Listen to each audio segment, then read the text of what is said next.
Good evening and welcome to Suffering in Silence with Minister Tia on Luv Bay Afrobeat Music Talk Radio. We're here with you every Friday evening at 7 p.m. Eastern. Luv Bay family, we're rising out of the ashes together. Our topic on tonight, we are going to revisit finding our voices. We had a beautiful guest with us at the start of last year, and she is with us on this evening.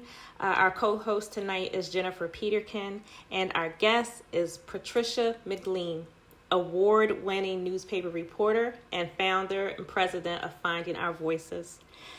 Luv Bay, if you have any questions or comments for our guest or co-host, you can email us at sufferinginsilencedv@gmail.com.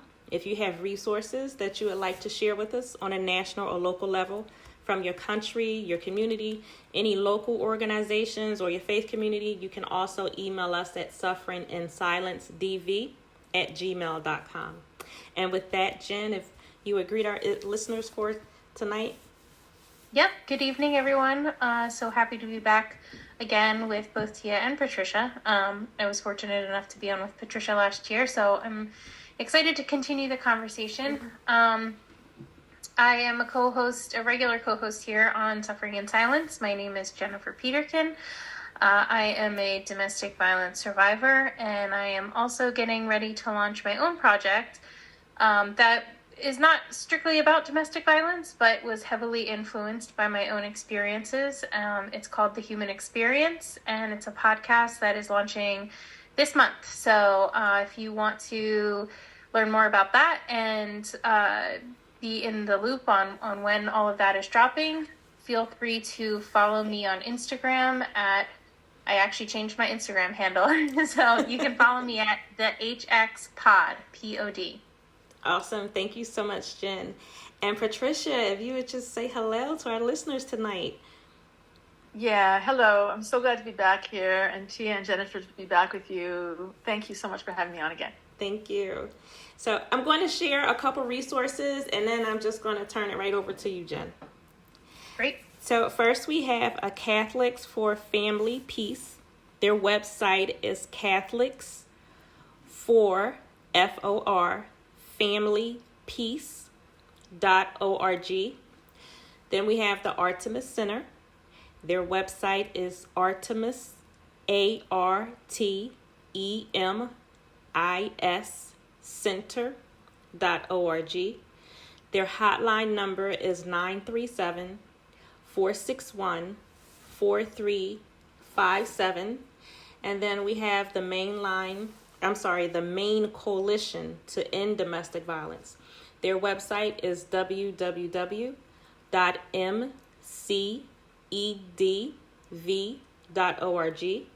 Their phone number is 1-866-834-4357. And the phone number for deaf or hard of hearing is 1-800-437-1220. And with that, Jen, I'll turn it over to you. Great, thank you. So I already know that we're going to have to do multiple parts of this topic. Just knowing the topic and us, there's going to be multiple parts to this. There's going to need to be. But if you bear with me for a few minutes, I'd like to read a portion of an article because I think it'll lay some groundwork for what we're going to talk about tonight. So we'd like to talk about domestic violence representation in media and entertainment media. So I'm going to read a portion of an article that was written in March 3rd of 2018 called Big Little Representations, How Hollywood Shapes Our Views of Domestic Violence by Stephanie Sidortsova. And largely this article references a woman named Diane Shoes who writes about this exact topic, and she actually has a book called Domestic Violence in Hollywood Film. So it starts, in her latest book, Diane Shoes examines portrayals of abusive relationships on the silver screen that reinforce who and what we believe about domestic violence. One of the reasons I chose Hollywood films is because of their accessibility and their ubiquity. They have a large audience that spans the world. I was interested in the way these films might shape our viewpoints on domestic violence as a social problem. Shoes found that even though these films intend to condemn abuse and empower women, they ignore the complexities and consequences of violent relationships. I saw again and again that representation in film and television was far from what was really happening to abused women, Shoes said, and I wanted to talk about the reasons for and consequences of that gap. In her book, Domestic Violence in Hollywood Film, Shoes argues that what we see on screen has a significant impact on what we believe about domestic violence, mainly because domestic violence typically happens behind closed doors. In her book, Shoes examines 6 films: Gaslight, Sleeping with the Enemy, What's Love Got to Do with It, Dolores Claiborne, Enough, and Safe Haven. While she thinks each contains positive elements, there are certain characterizations and narrative patterns in these films that have become so established and ingrained that we seem to be stuck with them inside and outside the theater. There are proven formulas, she says, that work to draw audiences in. 2 examples are the suspense thriller genre and the action genre. Of course, there are positives to those genres because they do bring people to the theater. Someone who may never go see a film about domestic violence might go to an action film starring Jennifer Lopez. In the 2002 film Enough, Lopez stars as Slim, a waitress who falls in love with, marries, and has a child with wealthy Mitch. Over time, the marriage deteriorates. Mitch strikes Slim during an argument. When the abuse continues to escalate, Slim takes her daughter and runs away. Mitch tracks her down, and Slim is unable to get help from outside sources like the police and lawyers. When Mitch threatens to get legal custody of their daughter, Slim is forced to take matters into her own hands, training relentlessly in martial arts until the final scene where she confronts Mitch, engages him in a physical fight, and ultimately kills him. Even though the film takes the side of the abused woman, Shoes points out that it portrays an unrealistic and dangerous form of victim empowerment that involves running away and changing one's identity before ultimately standing up to the abuser. It's a hyperbolic notion of feminine agency that is very predictable at this point, and the narrative closure is usually the death of the abuser by the abused woman. Not only do women do away with their abusers in these films, they get away with it, which is totally misrepresentative and gives no accounting of what really happens to abused women. Most of these films acknowledge that there are shelters, hotlines, and personal protection orders, Shoes said, but they then make a point of showing that these resources are not only inadequate, they are total failures. This throws everything back onto the woman's shoulders. She is completely isolated, and then the narrative drives toward a confrontation between her and her abuser. The problem with that is abused women rarely seek out these confrontations, she continues. They are trying to understand and cope with the man's behavior and maintain the love relationship, and mostly they're trying to make the violence stop. Sometimes they have to get a way to do that, but anyone who's worked in domestic violence knows that revenge is not a primary motivation for abused women. They want to have a safe life, and they want to have a love relationship that's nonviolent and threatening to them and their children. Shoes also sees problems with the depiction of perpetrators. Abusers are portrayed in those movies as absolute monsters, even if they look normal in the beginning. This reinforces the idea that abusive behavior is identifiable and obvious. It lets us stand outside the relationship and say it's so easy to see what's happening and what the woman should do. But just because someone appears to be a likable person, a wonderful father, a professional, someone who is respected in the community, does not mean they are not abusing their partner. We need to learn this lesson, as well as the lesson that psychological and emotional abuse, rather than physical abuse, are the main forms of domestic violence. At the end of the day, visibility for domestic violence is not enough. The question is what kind of visibility it has. So, that whole article is fantastic, and there was a lot of stuff I didn't read, obviously. So I recommend going and reading the rest of that. It's Big Little Representations, How Hollywood Shapes Our Views of Domestic Violence. But I just thought it was a really great kind of introduction into the fact that we have this kind of sensationalized media, and we also have a desensitized population. And so it's like we have a threshold that we expect people to kind of absorb all of this stuff and and be okay with so much before they're allowed to leave, or before they're allowed to take a step back and say, hey, I don't deserve this. This is abuse and I'm not going to put up with it anymore. And a lot of what we see in media is it all comes down to a very violent altercation, which is sadly a reality for many people. But it's not the only reality where domestic violence is concerned. So I would love to get both of your thoughts on that. Well, I would like to say first to listeners, no one should be looking to movies or any form of entertainment to get information. You should not be looking to a movie to find out what you should do to protect yourself, or looking to a movie to find out what an abuser may be like and what, may happen. It's not reality, and you should not do that. Of all the movies that you mentioned, I saw enough. I saw What's Love Got to Do with It and Sleeping with the Enemy. And if I'm not mistaken, I believe of the movies you mentioned, only one of them, which is What's Love Got to Do with It, was based on a true story of Ike and Tina Turner.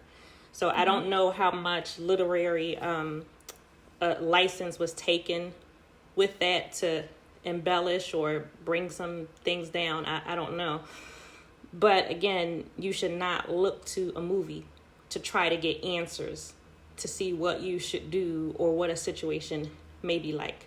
Now, I know when I watched enough, watching that movie, I personally felt empowered just watching it, watching the process, and watched how she prepared herself and what she did. But again, it's a movie. It's not reality. I also felt empowered with watching Sleeping with the Enemy. And we referenced that movie before, and I think I said it was Sandra Bullock, but that's Julia Roberts. But she empowered herself in a different way. It was the swimming, she learned to swim, and she got away that way. So it was one instance, someone, physically defended themselves and confronted the abuser. The other, she did what she needed to do to get away from the abuser. Again, those are movies. That's not reality. No one is going to train to swim that way and put a plan together like that to leap off of a boat and just disappear. So I think all of us, victims, survivors, even just the general public, we have to use our common sense. When we need help, when we need information, go to the right places to get it. Go to domestic violence agencies and get information. Go to counselors to get information. Go to organizations. Do not read a book. Do not watch TV. Do not watch a movie and try to relate that to reality, because it just doesn't happen. So on a lot of levels, I think we just have to be responsible, and we have to think clearly. We're not children, and I think we have to draw that line ourselves on that level. So that's one of the first things that I thought about it. Yeah, I think too, though, like a lot of it is subconscious, right? It's not even like a roadmap per se, but just this idea of, subconsciously continuing to reinforce harmful stereotypes of what an abuser looks like, or how an abuser acts, or how, it's in movies and film, it tends to be very black and white, right? And we know that life is just not like that at all. And so, I think obviously, yes, nobody should be taking advice from movies. And and at the end of the day, you have to remember, Hollywood is making money. Okay. I would watch a movie just because Julia Roberts is in it. So it's like when you use these names, these famous individuals, and then when you put like the action behind it, and the little clips, the trailers, and you make it like really interesting. Okay, they want viewers, they want patrons to come in, buy the tickets, rent the movie, do whatever. They are trying to make money. So it's sensationalized, and we have to remember that. And another thing is that the ratings on, if it's a movie or if it's a television show, ratings are dropping. Like I remember, when stuff was like PG-13, and it's like now everything is just, it's just so anybody can watch it, so kids can watch it. And it's not even about just sex now. It's not just about cursing. It's not, about how everyone dresses or the sexual orientation that's displayed in front of children. Them being able to see violence portrayed in this way is also desensitizing children. So that's another level. And so as parents, we got to be mindful of what our kids are watching, who they're around, and what they're doing. Because these movies and TV shows are just helping to make it just part of everyday life. Like, it's okay to see someone horribly beat up another person. You watch that 2-hour movie, and whether it has a happy ending or not, you just go about your day, and it just adds to the normalization that's already there. Yeah. I've got a lot to say. So, it's your hour. Yeah, go right ahead. Starting with Sleeping with the Enemy. So was that like 1991 or something? Does you do know a year on that? It was a long time ago. You have a year on that. Let me find that as you. Sleeping with the Enemy. Yep, 1991. Wow, that's impressive. Well, I was married in 1987, I think. I remember going to the movie theater, sitting with my husband at the time and watching that movie. And I was just sitting there. I was like, oh my God, like this is him. Like, he's sitting right next to me. And I just remember like how he lined up in the movie, all the towels in the bathroom, or I think in the kitchen, the cabinets, like all this stuff that he was doing.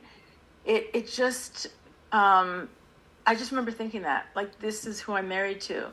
But the other interesting thing when I think back on it is, even though I made that connection, this is him, this is who I'm married to, I didn't make the connection, I've got to get away, or it still didn't put things into focus, like what this really was, like I am in an abusive relationship. It's just odd. I don't know if that's the mind, like you're in denial or something. So I wonder what it would have taken to make me take the extra step. And maybe it was because I just didn't know about domestic abuse agencies. Maybe if they had been more visible as something out there, like, get in touch with us if you're going through these things. Then I also wanted to say about we were talking about the stereotype of the battered woman. And I even though there was a lot of physical abuse in my 29-year relationship, I almost feel like the physical abuse is a distraction, and I'd kind of rather not talk about it. Because there's so many women, when I start a conversation about domestic abuse, they'll be, well, it wasn't physical. That's the first thing they'll say. And the really damaging things, of course, and this is a kind of a cliche, but the emotional abuse is so much more damaging. Also, there's not physical without the emotional. So you're always going to have the emotional abuse when you have physical abuse. And that, I think, is not appreciated enough. And that's part of what Finding Our Voices is all about. It started as a photo exhibit of 14 women in my community who had revealed to me that they had been through domestic abuse. And I purposely photographed in color, and I purposely made the portraits so that when you walk in to the exhibit, at first it was 14, now we're 45 photo portraits, you have no idea what you're looking at. Like, you're not going in there and saying, these are abused women.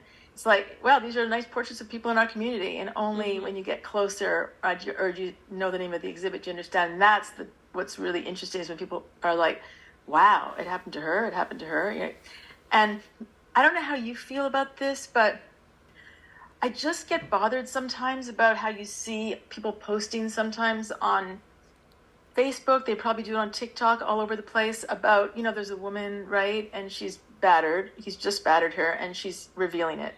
She's crying, and she's got her face is bruised and everything. And I mean, it's so horrific, and it's very brave of her to do that. And it's probably a very good thing. It could be, right, that she's coming out and talking about it. But I don't know, to me, it kind of just perpetuates that stereotype again. Okay, and it's another reason for people to say, that's not me. I can't relate to that. It's the other. And the other thing I want to put out there for this discussion is, I saw a movie last night that's called Pleasure. I don't know if you've heard of it. I haven't. It's got to be X-rated movie, but it was done in Sweden, and it's it's about the porn industry, and it's about an actress, and it follows her, in the porn industry a little bit. But I've read enough about pornography to know that it's completely accurate, like what she went through. And why are we not talking about the violence and degrading of women in pornography? Why are we not talking about that? And also, why is something not being done about that? Like, okay, we've got these things that have been, all these things that are putting a spotlight on, Bill Cosby, all these things that you need to be putting a spotlight on and talking about. But how could they be getting away with this? I mean, I know there's free speech. I know there's all of this. But it's an industry, right, based on degrading women and violence toward women. And think about this, is how this is shaping the boys and the men that are out there that we are dating. And how is this not affecting the dating pool? And how is this not contributing to domestic violence in relationships? Yes. Oh, it is. 100% it is. Yes. How could they get away with that? Why is no one talking about the violence and how it's got to stop? There's got to be something's got to happen with this. It's just horrible. Yeah, it absolutely is. I love everything that you talked about, and I relate to, not specifically with Sleeping with the Enemy, but I relate to like watching a movie when I was actually kind of coming out of my relationship, and I watched, there were a couple of them, movies that I watched that I was like, I saw myself in these movies. And so on that side of it, I want to say that it can be an incredibly validating experience in that way, to see yourself kind of mirrored or portrayed. And as somebody in a position of needing a lot of validation at that point, like it was a powerful and empowering thing. So it's not all bad, for sure. And there are certainly some great films out there. The first film that she writes about, Gaslight, is from 1944, and the term gaslighting is from that film. That's where we get that term from, that we now use so often. And to date, it's probably still the best visual representation of psychological and emotional abuse in media. So there absolutely is some good stuff going on there as well. Regarding the porn industry, I think that's an excellent point that you bring up, because obviously it is a form of entertainment media, unfortunately, and we don't talk about it enough. And I think a lot of people just want to, it's one of those things like domestic violence where people want to think that there's a consent to it. Like, everybody that is doing porn has fully consented to doing it. Mm-hmm. And that's what they've chosen for their lives. And that's a really, really foolish and very, at best, oversimplified conclusion to come to. Mm-hmm. So I think one of the best, there's an organization out there called Fight the New Drug that is specifically talks about the harm the porn industry has caused and the rewiring that it does to your brain, and what it does to other people that are in it and watching it and whatever. But the studies are all there. We know that consuming pornography on any level leads to getting deeper into it and kind of trying to activate that addiction center even more and more and chasing a high, basically. And so you find yourself getting into more violent things, and the degradation of women is obviously a very popular sport in that industry. Yes. And then the choking, they call it, strangling, but that's carried over into relationships with teenagers where it's become normalized to choke a woman. Yeah. Yes. And strangulation is one of the highest and probably the most important sign that is looked for in domestic violence or relationships that involve the physical violence. Because if strangulation is present, then death is more likely to occur. So again, it's making these things or portraying these things in such a way where it's normalized. So girls can see movies where women are being beaten up and they're coming out bruised, but they're still loving this guy and they're still trying to make it work. On the other side of that, we have our boys, our young men, watching these movies, seeing how or what they may take away is, this is how I'm supposed to be macho. This is how I'm supposed to be a man. This is how I'm supposed to treat a woman. And they're not in reality either. And it's all coming from a movie, which is probably more than likely perpetuating what's happening in the house and what's happening on the block, in a neighborhood, and what's happening in the schools. So the entertainment industry is emphasizing tragedies that are already there. And I believe that the entertainment industry and the media really has the opportunity to bring some clarity and bring some true information, bring some opportunity to put some light into this. But it's like it's feeding off of it and making money, because we need viewers, we need readers, we need customers, we need patrons. So instead of putting a dent in it for the positive, it's capitalizing on the issue, and it's capitalizing on our children. On our children, yeah. And I think what Jennifer said about consent, that goes back to coercive control. Like if you have a woman on a porn set and then things get rougher than she wants it to get, and that movie did a good job of showing that, they're very careful to bring out the papers and ask the woman, do you consent to this? Do you agree to this at every level? You know, if you want us to stop, tell us to stop. But then there's the coercion of, okay, you've done half the scene, and she stops because it's too brutal. You know, okay, we'll stop. But then, first of all, you don't get paid, and then you've done all that, and then also, everyone here doesn't get paid either, and then we have to stop. You mean we're going to just stop the film, and we're going to not have the scene, and so there's all the coercion to just have her continue, and that's the same thing in relationships with sex. Like, when is it rape, and when is it you just doing what the guy wants? If he's your fiance, your husband, your boyfriend, because you want to keep the peace, you know, you need to give him what he wants so that he'll leave you alone, so he'll be in a better mood. Like Jennifer's, you know, made it. I mean, from your reaction, it sounds like you might have experienced that. You know, like is that consent?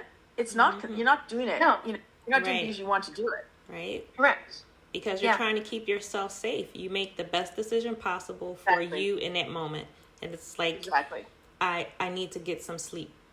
I mean, I remember being up for hours, for days on end, until, you know, I gave in to whatever it is that my ex-husband was demanding. I mean, he used sleep deprivation. He had several tactics. And yes, to answer your question, yes, it is all abuse. Even if you end up saying yes to a particular act, again, it's you making the best decision for yourself in that moment. Is you doing what you need to do so you can survive that moment. But because you say yes, because you give in, that doesn't mean that you wanted it. It doesn't mean that it's okay. It means you made the best decision possible to do what you needed to do to save yourself in that moment. And people need to understand that is abuse. And because this is my fiance, this is my husband, this is my boyfriend, my girlfriend, or my wife, I don't care what title you have, it is still abuse. You are manipulation. Not yes. Yeah, it's manipulation, and it's coercion, and it's fear-based. Yes. Intimidation. Yes. And what normal person would want something from someone that you have to cause fear in them to get it from them? Why would you want something from me that I don't want to give you? Why would you want something from me that you had to threaten my life for? Why would you want something from me that you had to manipulate me to get? No normal person would do that. And I think that's part of education. And how is that intimacy too? Like, to be intimate with someone, have an intimate partner relationship, you need to have trust and respect. Right. And it's not being intimate with someone if you're just giving in because of fear. Exactly.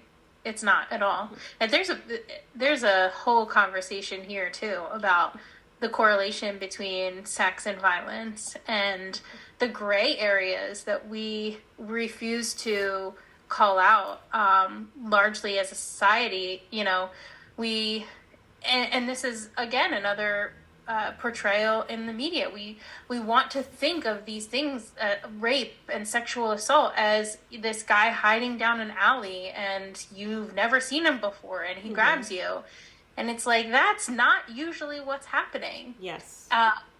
It's usually someone you know, and more often than not, it's somebody you're actively in a romantic relationship with, which blurs the line so much. And then you've got, on the other side, you've got the porn industry saying, and push it a little further, here, get violent, get mean, hurt her. And that is supposed to be synonymous with pleasure. And no wonder we're confused. What is it doing to these boys, right, who are just developing? Exactly. Causing more confusion because it's you're confused. You're confused anyway.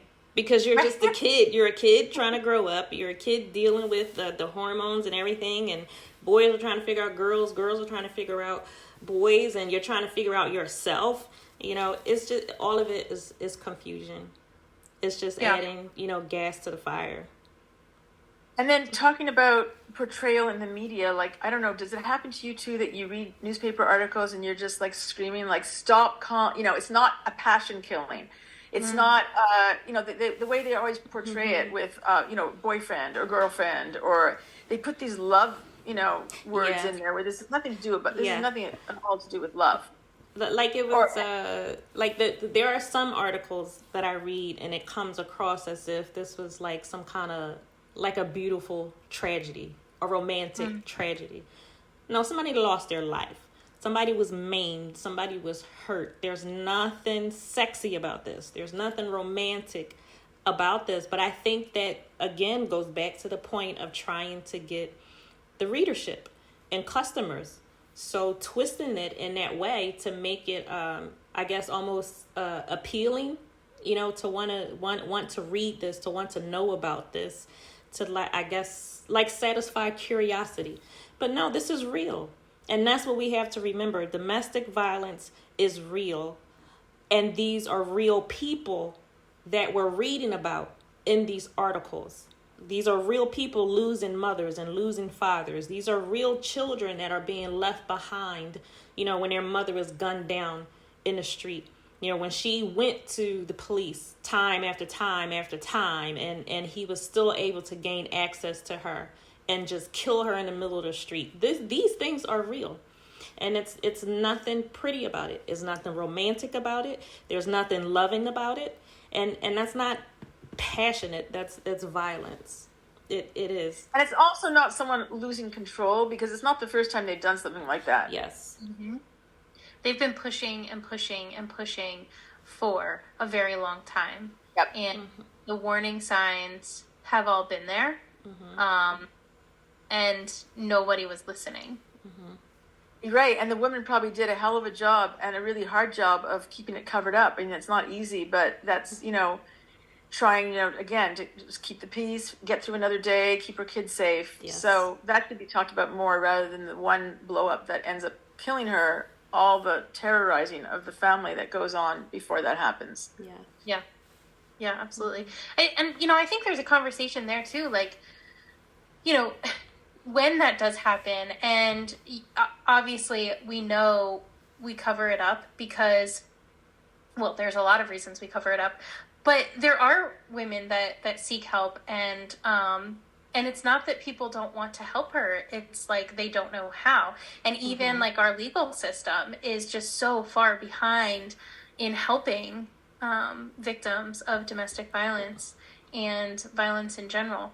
And it's so incredible to me to watch this happen, play out time and time and time again with the same end result, because we have seemingly no course of action. And I think we need to stop talking about how police aren't helpful or organizations aren't helpful enough, and get to the root of why are people getting away with this in the first place? Why, as a society, have we allowed this to be such a big part of who we are? Why do we allow these people in our society to hide in plain sight? And I don't know exactly what the answer to that is, obviously, but I think that has to be part of the conversation too. It's not like, why did you let yourself get assaulted? It's why did you assault? That along those same lines. So do either of you want to talk about if there was any consequences for your abuser?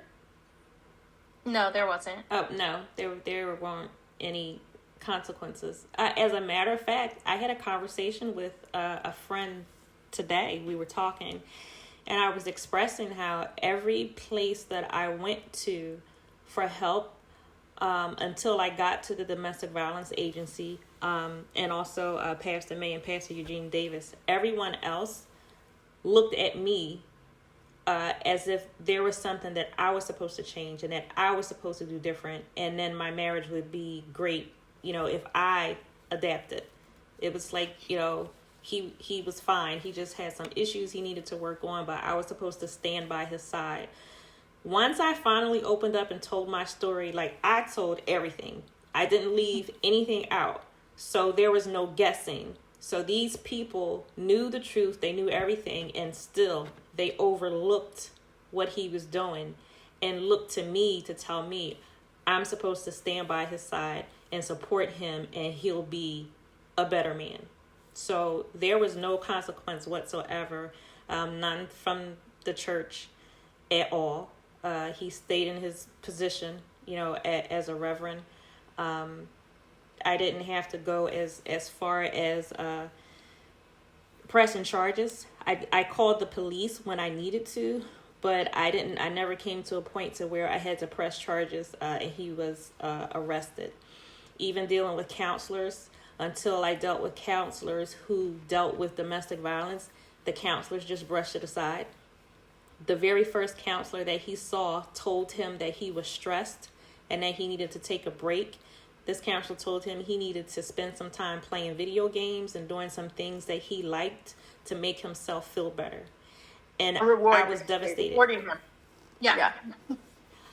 I was devastated. So you get to keep abusing me, and now you can play games? It made no sense to me at all. So I saw no consequences for him at all. Well, then think about this. Like, that's why we hear every single day about I hate the word incident, because in the media they called it an incident. What happened? It's not an incident, okay? An incident is like jaywalking. An incident is not like a rampage where you like leave a person black and blue. But anyway, so I was just going to say that's why there's so many cases just around us. We hear all the time about it happening, because you get one person. Think how many times this person in their lifetime is going to do this to another woman because they keep getting away with it. And then sometimes they're like 24, and they're arrested and then nothing happens. Well, there's like another 20 women ahead of this, at least that he's going to do this to. So yeah. If I knew what I was going to have to face when I finally broke my silence, if I knew what I was going to run into, I don't know that I would have done it. If I knew that I wasn't going to get the support, if I knew that people were going to blame me, if I knew that people were going to try to encourage me to stay with him, I don't think I would have said anything. I think I probably would have just tried to just keep hiding it and deal with it the best that I could. Because once I opened up, that was also devastating, what I got from other people. Because I thought I was going to get help. I really did. And to just be basically just beaten down more. If I knew that was going to happen, I seriously doubt that I would have walked into that knowing what I was going to get, because it was horrible. It absolutely was horrible. So what would you say then to someone? Would you, because I have a hard time with that too, because at first I'm like, yeah, get the hell out. But then I've said that to people, and I said, well, I did, and then it was really, really hard. Like, what would you say, Tia? Yeah. Would you still recommend that people do that, or what would your advice be? Do the best for you. Do what you know that you need to do. You absolutely do not deserve it. You absolutely do deserve a better life. You do not deserve anyone hurting you or harming you. And unfortunately, sometimes things do get worse before they get better. And I just did not expect that. I really didn't. Now, what I can say to a person in a situation is that where you go to get help matters. You have to go to individuals who understand domestic violence. I went to the wrong places. I didn't know I was going to the wrong places. You went to the church. Yeah, I went to the church, and I didn't know that was the wrong place. Right. Right. Because it shouldn't be. Yeah, it shouldn't be. A lot of the time it is. Most of the time it is. But I would say you have to go to the right place. So that's why we always encourage, find the domestic violence agency near you and go from there. Look for information that deals with domestic violence. Like I've mentioned on a program before, I did not learn until I was dealing with domestic violence that there are different types of counselors, just like there are different types of doctors. I thought counselor meant you can counsel a situation. I did not know that there were counselors who were given poor and even detrimental information to victims and survivors of domestic violence. That's very important too, because I've recommended people to a counselor, and they were actually worse off after that than they were going in. So you need trauma-informed therapists. Yes. And lawyers too. Like when you go to a lawyer, when you've been through domestic abuse, you've got to be really careful. Like I sat with a lawyer and I asked him, do you know about, narcissists, about dementia? He said yes. Well, he didn't. And I felt more abused by him than I did by my ex, so I was so traumatized by working with him. And so that's really important. Like, you're right. Like who you surround yourself, it's very tender.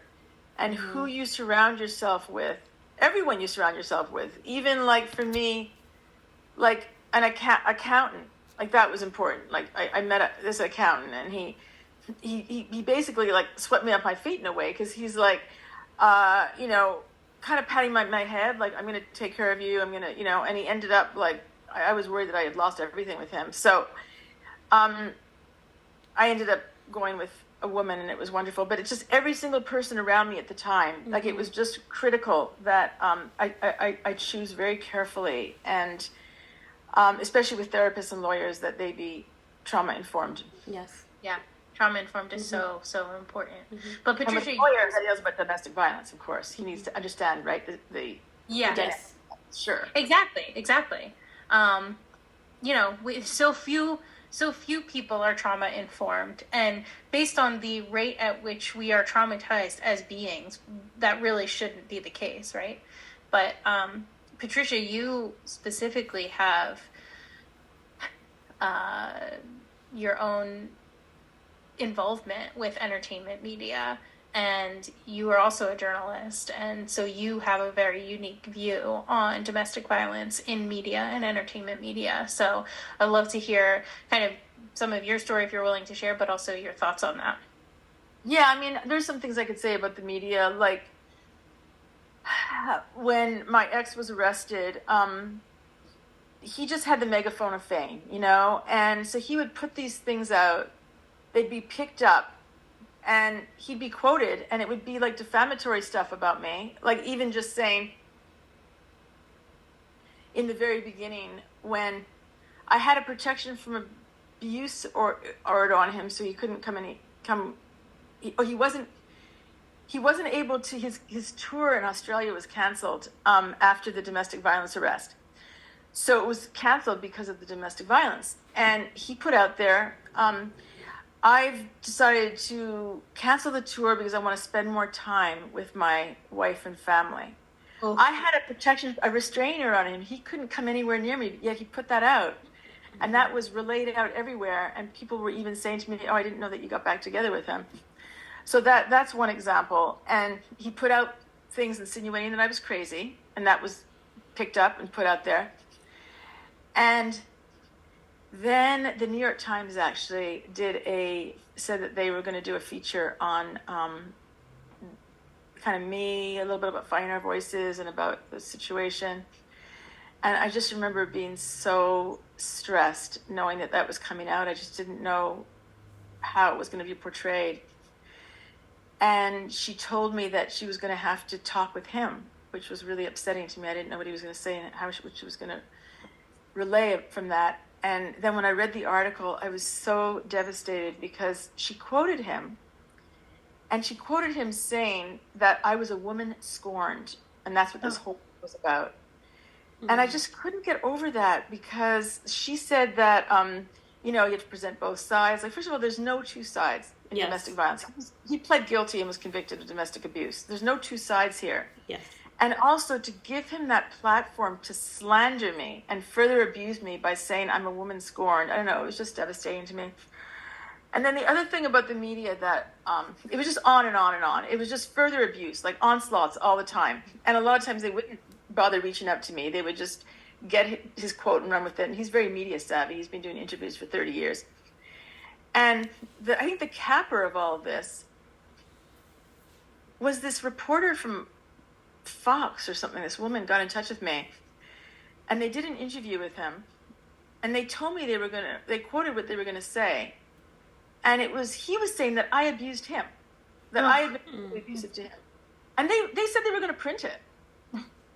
Like, there's no evidence of that. He was convicted. He pled guilty. There's no evidence, but yet they printed, and they actually printed that. Like, that just did a number on me because I could not believe that they were going to do that, and they did. And I think it was like, and then it was picked up like my ex-wife is the worst woman in the world with my name, the headline, and then his contention that I abused him. It's so irresponsible. And I said that it was a woman. She thought she was doing a good thing by writing it by me before they printed it to get my response.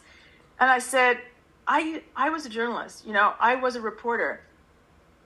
I said, do you think you're being a journalist by doing this? And you're a woman. Like, how can you live with yourself? Like, do you understand what you're doing here? Like, why are you doing this?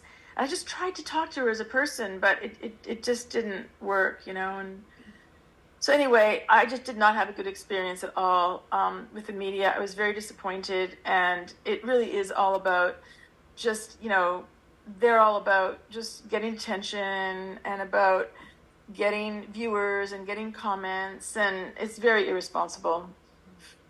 It is, and it just puts a magnifying glass over the power dynamics, which are already so skewed in domestic violence relationships anyway. And it just, like, that's exactly what it is. You are playing on this massive scale, a bigger scale, but it was a power dynamic thing. Actually, that's a really good point. That's a really good point. He had so much power because he was the big name, a bigger, a name where I wasn't at the time. I mean, his name had celebrity value, whatever you want to say, but that's exactly right. It is on a bigger scale, just showing the power dynamic, and they just fed into that and fed it, and that's what they put out there. It was exactly that.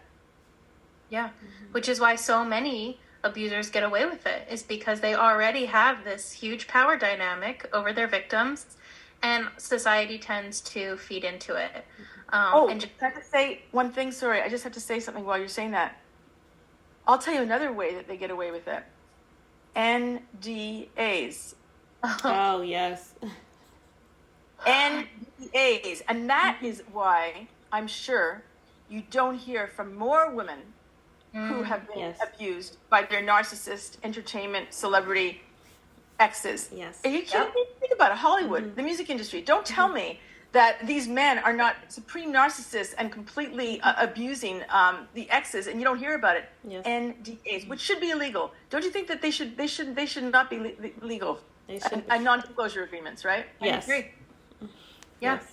Knowing what we know and living through what we've lived through, and especially you, Patricia, 100%. There is no reason, no honest, good reason that should be allowed.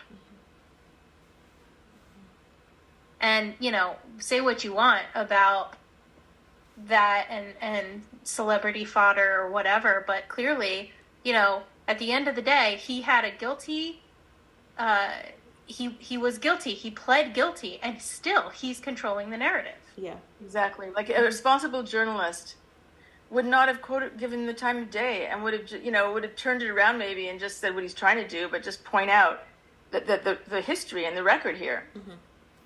Yeah, absolutely. And by the way, the other thing that was hurtful, was just that, right after the arrest, right after the guilty plea, right after the conviction, the small town, daily newspapers he would come to their town and play their concert, and they'd write these ridiculous, glowing articles about him without mentioning that. Yeah, of course. Of course. Oh, it's sickening, and it's so disappointing, because obviously representation is important, and largely there isn't any. And the representation that seems to be there is very clearly centered towards women. There was another article I was reading when I was getting ready for the show tonight, and this woman, it was actually about The Big Little Lies again, but someone had, in his review of The Big Little Lies show, it was a male critic, and he had basically said that it was like watching a Lifetime movie. And she was like, Lifetime movies are like dragged through the mud, but they are one of the only consistent medias that portray domestic violence over and over and over again. Wow. Why do we automatically use Lifetime movies synonymously with trash or not worth our time or not worth watching? And that's not to say anything about the entertainment quality per se, but just the idea that these stories that they are choosing to tell continually, and we have, as a society, made that synonymous with kind of worthless or lower tier. I think it's uncomfortable. Well, yeah. I think it's uncomfortable when you see stories that are portrayed that are more along the lines of truth. It makes you feel uncomfortable. It's hard to have the truth or something close to the truth. It's really hard. But when you have a movie with cars exploding and these, crazy scenarios going on, all right, that's interesting. So you can hide it, behind all the action. Yeah, well, like pornography, like you believe that the woman is actually created by this. So yeah, or you can hide it in pornography. But if there's just a straight movie line, okay, this family, mom, dad, kids, this is what's happening, and it's kind of close to home, I think that's more uncomfortable, and society does not want to see that. Yeah, I would like to see a study about that. Like, it would be an interesting thesis, to watch Lifetime movies and see how accurate they are. Maybe do you feel like they are somewhat accurate? I think again, even with Lifetime, I think we have to remember that it's TV. They do want viewership also, but I do believe the Lifetime movies that I've seen are a bit closer to reality, I want to say, than watching these movies on a big screen. Yeah. I also think, generally speaking, it kind of plays into the larger conversation of things that are geared toward women are valued less, and things that are geared towards women are seen as less, not only less important, but less intelligent. Right. And so, this is made more for women, because women largely are the victims in these roles.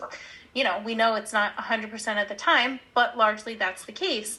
And so I think that there is something to the larger conversation, that even outside of the realm of domestic violence, that things that are made for women or that women enjoy are seen as less than, and that women's joy almost is less than in terms of value.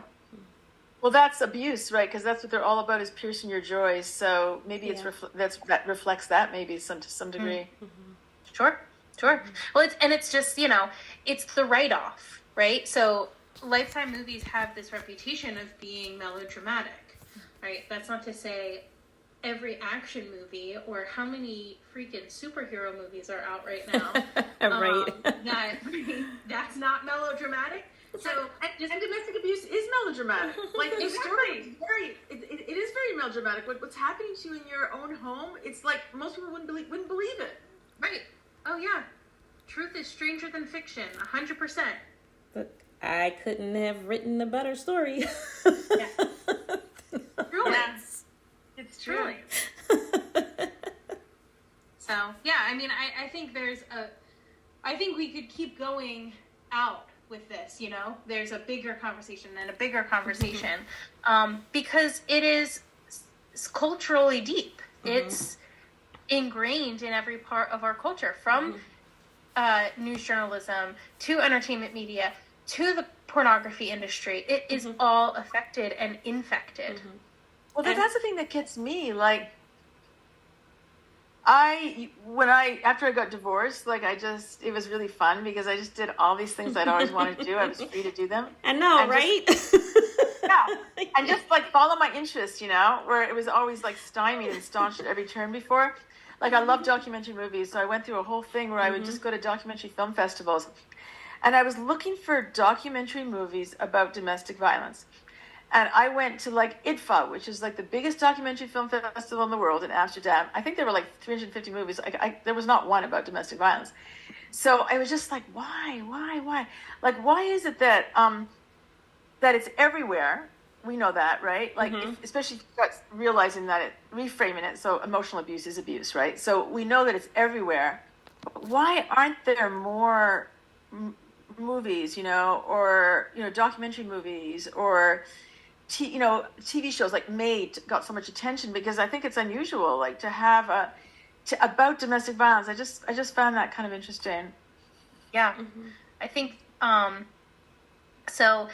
Years ago, I had started a nonprofit called the Freedom and Justice Coalition. It was an advocacy organization for victims of human trafficking, and I threw a benefit concert every year. And the first year we did it, I had found this documentary filmmaker from Spain. She's amazing, and she had made this film called Sold in America. It was literally 10 minutes long, and it was about exactly what it sounds like. And I showed it at this benefit concert, and I had people that sat in there all day listening to music. They knew what they were there for. The documentary came on, they left the room. Really? And it's too uncomfortable to watch. Like, I get it. I get that I'm supposed to care, and like that's why I'm here ultimately. And like, I do feel bad about it, and I kind of do want to help, but I also don't want to be pulled in to the actual reality of it. And so I think there is a large part of that, you know, we don't have control over this issue. Like, there's something with domestic violence and stuff like assault and rape and human trafficking, and they all kind of have the same something the same there. But people tend to not rally around those issues as much because it forces us to look at our society and our humanity. And, you know, everybody can rally around a disease or animals or children because it's objective. All of it is objective. Of course, this is black and white, good and bad. And when you start to delve into these issues, people start to get uncomfortable because they have to look at themselves. Yes. And I think you said it very well on a previous episode. First of all, people are uncomfortable with domestic violence. They're uncomfortable because some individuals just don't want to know. Just leave it over there. Some individuals are uncomfortable because it is literally too close to home, be it involved with myself or someone that I know. But as you stated before on our previous programs, you cannot unknow what you know.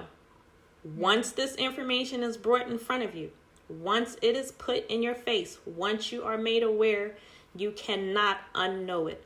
And people do not want to know what they're afraid to be a part of. For whatever reason, for whatever is striking that fear, people don't want to be a part of it. And that has to change. More victims and survivors, I believe, do have to step up. I believe between the three of us, I believe we need to keep doing what we're doing, because there is information that only we can provide from our experiences. Only I can sit and explain to you what it was like to go to several churches and not get the help that I needed. So I very well can, and I do, walk into several churches and tell them, this is what your response should be to victims and survivors of domestic violence. I have the experience to do that. I didn't read a textbook. Nobody told me. I went through it. I know it, and I understand it. The expertise that Patricia has as a journalist, she can stand toe to toe and look dead in the eye of another journalist and say, this is what reporting should be, not that. And I really believe we do have to continue to speak up. I also believe that we cannot every year just wait for October to try to throw information out about domestic violence. We can't wait for April to share information on sexual assault and human trafficking. This is an everyday problem. It's all over the globe. We need to be out there providing the information from qualified individuals. And if you survivors, yes, survivors. If you are a survivor, you are qualified. If you read somebody else's story, no, don't talk to me. I don't want no. But if you are a survivor, you are qualified. If you are trained to deal with trauma and domestic violence, you are qualified. If your counseling training did not take you into this area, stay away from it, because you very well can and will cause damage, more damage to someone's life. So that information needs to be put out there. And again, we can't wait for 1 month during the year to share this and get it out there. It happens every day. That's exactly right. Yes. Absolutely. I don't know, ladies. Covered a lot. It's a lot, as usual. It's a lot, and I also feel like it is a chip off the iceberg. Yeah. But we keep chipping away. Yeah. Keep chipping. Keep talking, keep chipping away. Absolutely. And how can Patricia, how can people find you moving forward? If you want Sure. Findingourvoices.net is our website, and my email address is hello@findingourvoices.net, and anyone is most welcome to get in touch with me. Mm-hmm. Wonderful. Well, before we do a close for tonight, Patricia, tell us what you have coming up for 2023. Oh boy, we have something really exciting coming up. We developed this. It's young people, 13 to 24.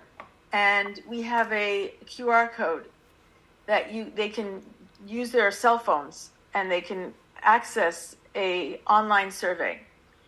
And the survey is a dating abuse survey. So they tick off the categories that applied to them. Stalking, social media tampering, intimidation, isolation, all that stuff. And then they write in the details. And this is anonymous. And then we're turning them into posters. And we have 25 posters that are first-hand experiences of young people, of what they're going through, and that have details about it. And we are getting them in February, Dating Abuse Awareness Month, even though that has to be every month of the year. But it serves a purpose, because then there are places that will step up and be more, welcoming to things in the month that has the name for it, right? Yes. So in Dating Abuse Awareness Month of February, we have 110 high schools in Maine that are taking these, numerous colleges and universities, and also district attorneys' offices.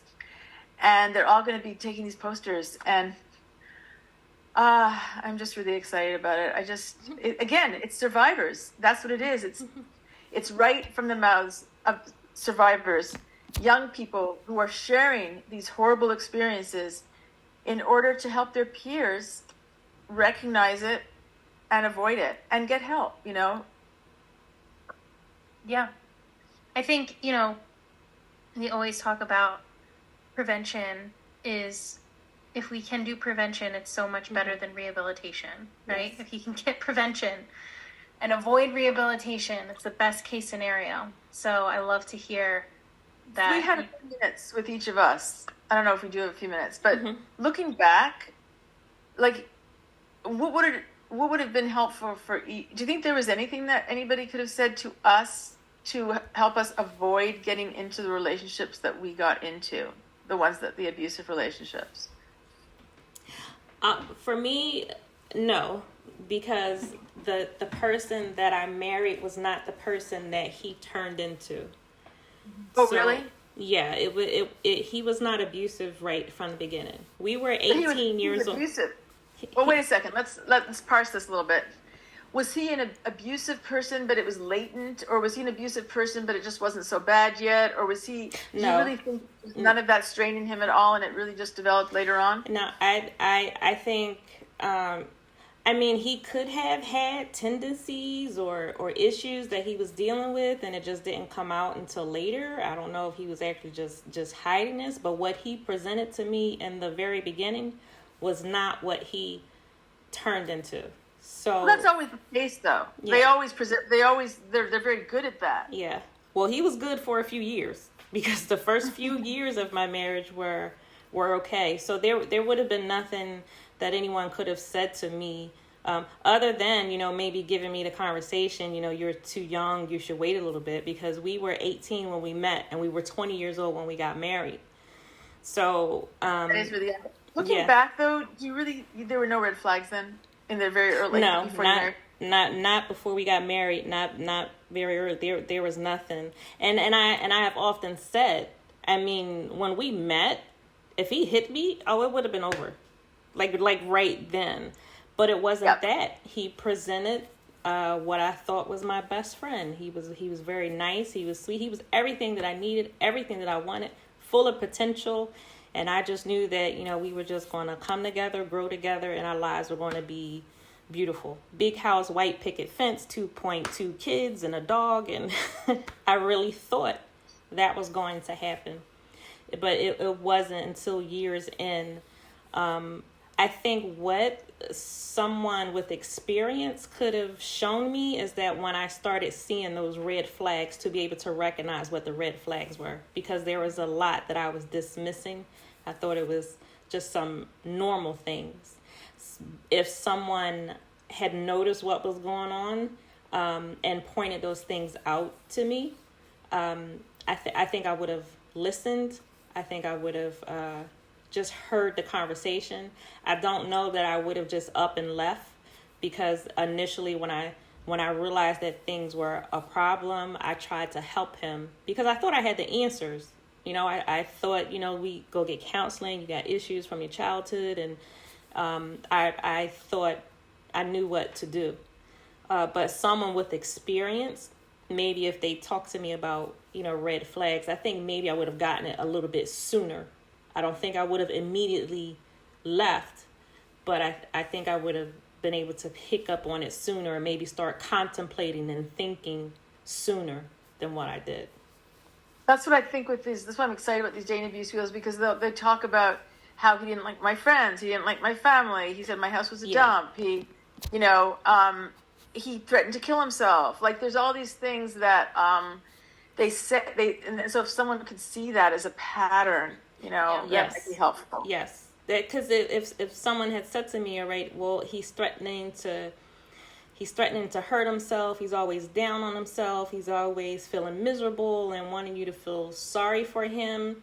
I didn't recognize that as a red flag. I took it as, all right, he's depressed, he's down, I need to help him. I didn't recognize that. So I think this is awesome what you're doing, to be able to point that out, that no, someone in a repetitive state like this, trying to manipulate your emotions to feel sorry for them, that's not good. That's not healthy at all. That's more than someone who is actually going through depression or going through a hard time. This is a person playing on your emotions and your feelings, using you and manipulation. Yeah. Manipulation. Yeah, see it as that. Yeah. Here's another thing too. I think that that's important, and I see it in like the younger generations that are coming up. There is more emphasis placed on emotional health. There's more emphasis placed on personal responsibility. You are responsible for your emotional health. There's more conversations about boundaries. There's more conversations about codependency. And obviously it's not perfect, but those conversations didn't even exist when I was growing up. Exactly. And so to see that becoming more prevalent in society, to be having those conversations, and for parents to be having those conversations with their children, and even setting boundaries as children with other people. I think it's such an awesome practice for how to kind of do some preventative work and to not be involved in a codependent relationship. Absolutely. Because I'm 46, and as a child, we didn't have boundaries. There was no talking to a counselor. Everything was a secret, good, bad, or indifferent. You kept it all inside. You didn't say anything to anybody. You dealt with it in-house. That's what I grew up with. So when I started to see, some issues, I tried to fix it. I kept it in-house. Like you didn't go to anybody to get help. Now, it makes sense. That's what should have been done. But as you said, like this generation is completely different. There is a responsibility to take care of yourself. There is a responsibility to set your own boundaries. And it's okay. I think the message of it's okay to take care of you. And it's okay to speak out if something is wrong. We didn't have, when I was a kid and growing up, I didn't have that. It was foreign. Yeah. So, ladies, I think we're actually just over the hour. So, so ladies, if you have some final words for our listeners on tonight, I thank you both so much for being here, for speaking with us. But so Jen and Patricia, what would you like to leave our listeners with on tonight? Yeah, so I would just say gosh, I feel like we covered so many different things tonight. You have to come back again, Patricia. Yeah, seriously. Every time you do, you're one of my favorites. Just be empowered, do the work, be empowered. Don't let what you see portrayed in the media and social media be your guiding force for how you live. Stand in your truth and just know that you are so worthy of the absolute best. Yeah, that's great. And also with Valentine's Day coming up, I would just say, you don't need anyone. I'm on my own. I'm happier than I've ever been. And I'm just very happy having autonomy, having freedom, being on my own. So I think a lot of women think, oh, I need a guy. I need, I need someone for me to be happy. No. Well, I am also still single for now on Valentine's Day. I'm looking forward to it. I'm going to order edible arrangements for myself. I'm going to watch TV, take myself out, do something, do whatever. But it is so much better to be single and to be on my own than to have my peace than to be in a house with someone and be miserable and frightened and afraid. It is much better. So, it's so true. Yes, it is peaceful. It is peaceful. And when somebody asks, don't you want to be married? Don't you want this, that, or the other? I say there are worse things than being single. And I've lived Yes. So. Yes. Well, Luv Bay, if you want to catch up on previous episodes from the program, you can visit our YouTube channel, Suffering in Silence DV. We want to thank you for joining Suffering in Silence with Minister Tia on Luv Bay Afrobeat Music Talk Radio. We're here with you every Friday evening at 7 p.m. Eastern. Luv Bay family, we are continuing to rise out of the ashes together. Good evening.